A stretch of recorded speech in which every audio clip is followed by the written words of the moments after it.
तारकासुर, तुम्हारा इतना दुस्साहस! मूर्ख देवताओं, शीघ्र तुम भी उसी अवस्था में होगे जहां पर तुम्हारे देवराज इंद्र हैं।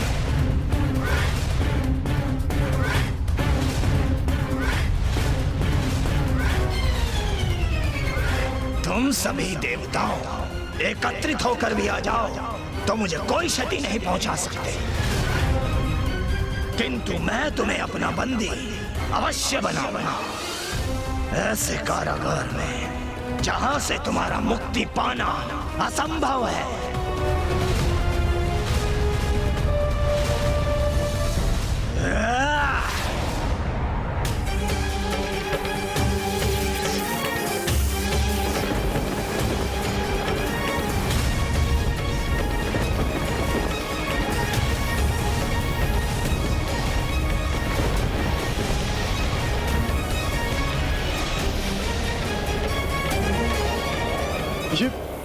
ये कैसे प्रवेश द्वार है जिन्हें ये नियंत्रित कर रहा? कुछ भी हो, हमें आक्रमण तो करना ही होगा।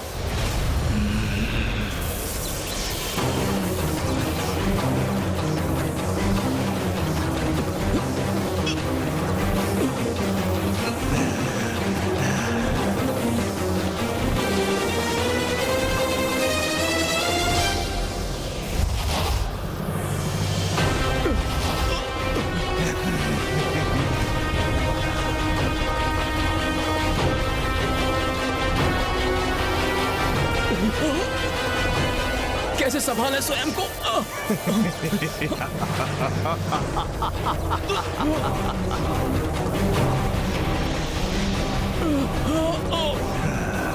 इस प्रकार तो सूर्यदेव, वायुदेव, वरुण देव और अग्निदेव इस संसार से लुप्त हो जाएंगे, और यदि ऐसा हुआ तो इस संपूर्ण सृष्टि का सर्वनाश हो जाएगा। इंद्रदेव, इन देवताओं के साथ सृष्टि की रक्षा तुम्हारे निर्णय पर टिकी है। तुम चाहो तो इन देवताओं की रक्षा संभव है। अपनी पराजय स्वीकार कर लो इंद्रदेव, अन्यथा मैं सूर्यदेव, अग्निदेव, वरुण देव और वायुदेव को ऐसे अंधकार स्थान पर भेज दूंगा जिससे बाहर निकलने का कोई मार्ग नहीं ढूंढ सकेंगे वो। ऐसे स्थान में ये क्या हो रहा है? ये सब क्या हो रहा है? कैसे रोकूं मैं इस दुष्ट को?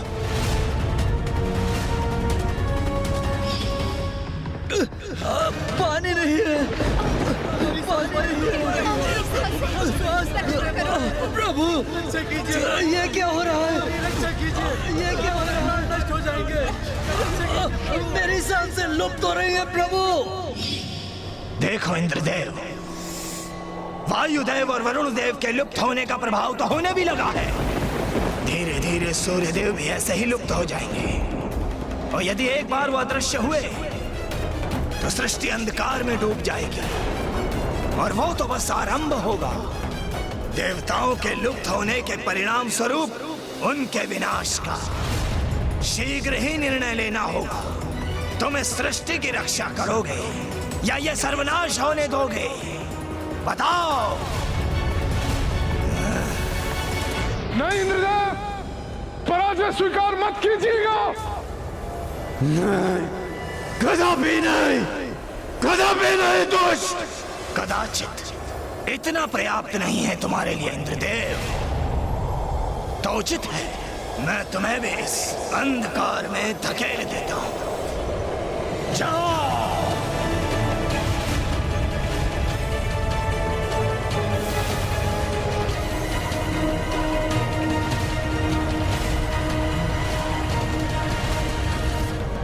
तुम कुछ भी कर लो तारकासुर, हम पराजय कदापि स्वीकार नहीं करेंगे, कदापि नहीं।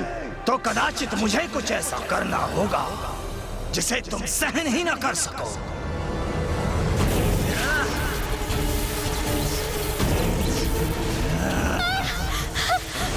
स्वामी, स्वामी रक्षा कीजिए स्वामी।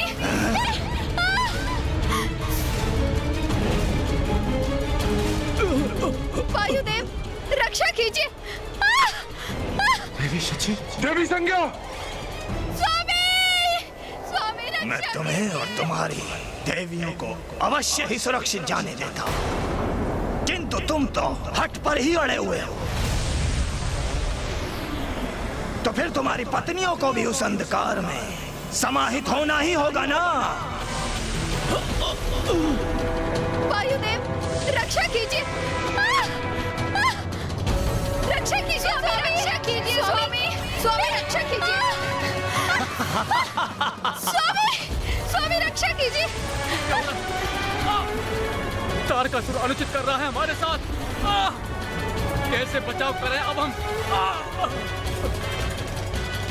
रुक जाओ तारकासुर, मैं पराजय स्वीकार करता हूँ मैं पराजय। क्या कहा तुमने? पराजय स्वीकार की तुमने?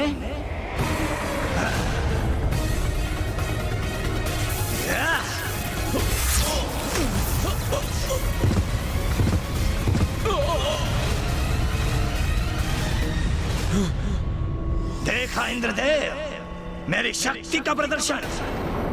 त्रिलोक विजेता तारकासुर हूं मैं।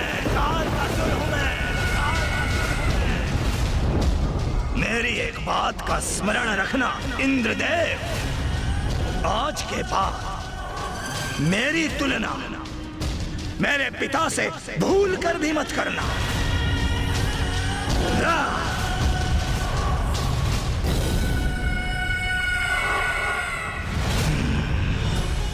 तारकासुर से पराजित होने के पश्चात लाचार होकर सभी देवता ब्रह्मदेव की शरण में गए।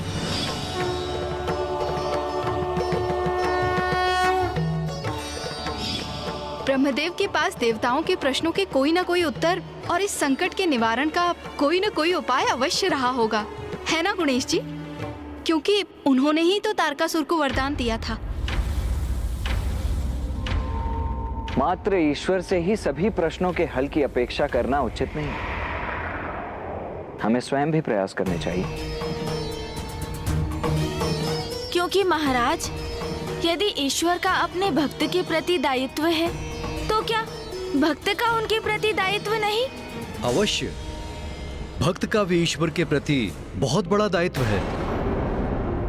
तो आप ये बताइए महाराज, यदि किसी भक्त को ज्ञात हो कि उसको प्राप्त वरदान के कारण कहीं किसी प्रकार का अनिष्ट हो रहा है, तो क्या ये भक्त का दायित्व नहीं कि वो उस अनिष्ट को होने से रोकने के लिए अथवा उस स्थिति में सुधार लाने के लिए समस्त प्रयास करे? आशा है आप भी शीघ्र ही समझ जाएंगे राजा दिवोदास कि आप भी उन्हीं भक्तों में से एक हैं जिन्होंने अज्ञानतावश भगवान द्वारा प्राप्त वरदान का उचित उपयोग नहीं किया, और आपकी काशी में राज इच्छा के कारण ही एक बहुत विकट समस्या उत्पन्न हो गई है। अवश्य, उन्हें ऐसा अवश्य करना चाहिए। ये तो भक्त का कर्तव्य है। किंतु माता, भगवान में प्रबल आस्था रखने वाले महान से महानतम ऋषि मुनि, यहाँ तक कि महान धर्मनिष्ठ राजा तक इस सत्य को समझने में असमर्थ हो जाते हैं। तो हम तारकासुर जैसे असुर से और क्या अपेक्षा रख सकते थे? इसीलिए आपके प्रश्न का उत्तर है नहीं। ब्रह्मदेव ने ना तो देवताओं के प्रश्नों का उत्तर दिया, ना ही उनके संकट निवारण का कोई उपाय।